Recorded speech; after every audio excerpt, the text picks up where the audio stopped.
नमस्कार दोस्तों, आज के हमारी इस वीडियो में हम आपके लिए भगवान श्री कृष्ण की रक्षाबंधन की एक बहुत पौराणिक कहानी लेकर आए हैं।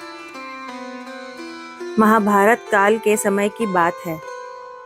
भगवान श्री कृष्ण की श्रुति देव नाम की एक चाची थी, जिनके बहुत मन्नतों के बाद शिशुपाल नाम का एक पुत्र हुआ।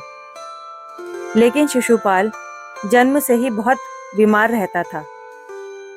उसकी बीमारी इतनी बढ़ गई थी कि जल्दी ही उसकी मृत्यु हो जाती। तभी श्रुति देव के घर एक ब्राह्मण आए और बोले, तुम्हारा पुत्र शिशुपाल किसी महान व्यक्ति के स्पर्श से ही ठीक हो सकता है, परंतु जो व्यक्ति इसे ठीक करेगा वही इसकी मृत्यु का कारण भी बनेगा।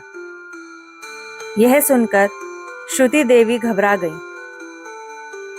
उसका बेटा ठीक होकर भी मृत्यु के करीब पहुंच जाएगा, परंतु वो अपने पुत्र को स्वस्थ करने का प्रयास करती रही।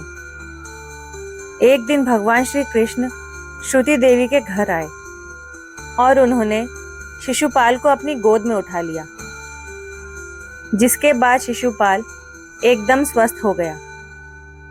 शिशुपाल के ठीक होने की खुशी के साथ ही श्रुति देवी को ये भी डर था कि अब श्री कृष्ण के हाथों ही शिशुपाल की मृत्यु होगी।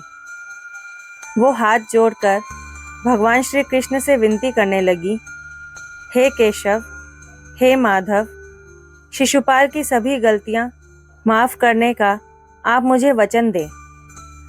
तब भगवान श्री कृष्ण ने श्रुति देवी से वादा किया कि वो शिशुपाल की 100 गलतियां माफ कर देंगे, लेकिन 100 गलतियों के बाद उसकी कोई भी गलती माफ नहीं की जाएगी। इसके बाद बहुत समय बीत गया। शिशुपाल बड़ा हुआ और एक क्रूर राजा बना। वो अपनी प्रजा पर बहुत जुल्म करता था और भगवान श्री कृष्ण को भी अपशब्द कहता था।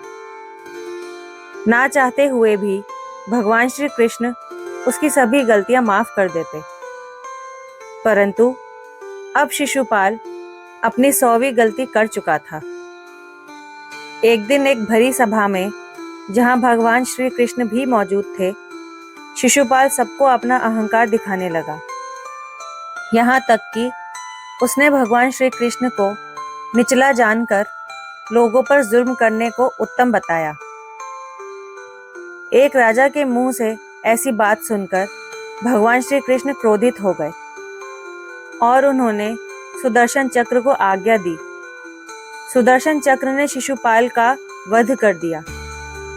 जैसे ही भगवान श्री कृष्ण ने अपना सुदर्शन चक्र छोड़ा तो उनकी उंगली में चोट लग गई। यह देखकर सभी उनके जख्म पर पट्टी बांधने के लिए इधर उधर भागने लगे, परंतु पास ही खड़ी द्रौपदी, जिन्हें भगवान श्री कृष्ण अपनी बहन मानते थे, उन्होंने अपने आंचल का एक टुकड़ा फाड़कर भगवान श्री कृष्ण की उंगली पर बांध दिया।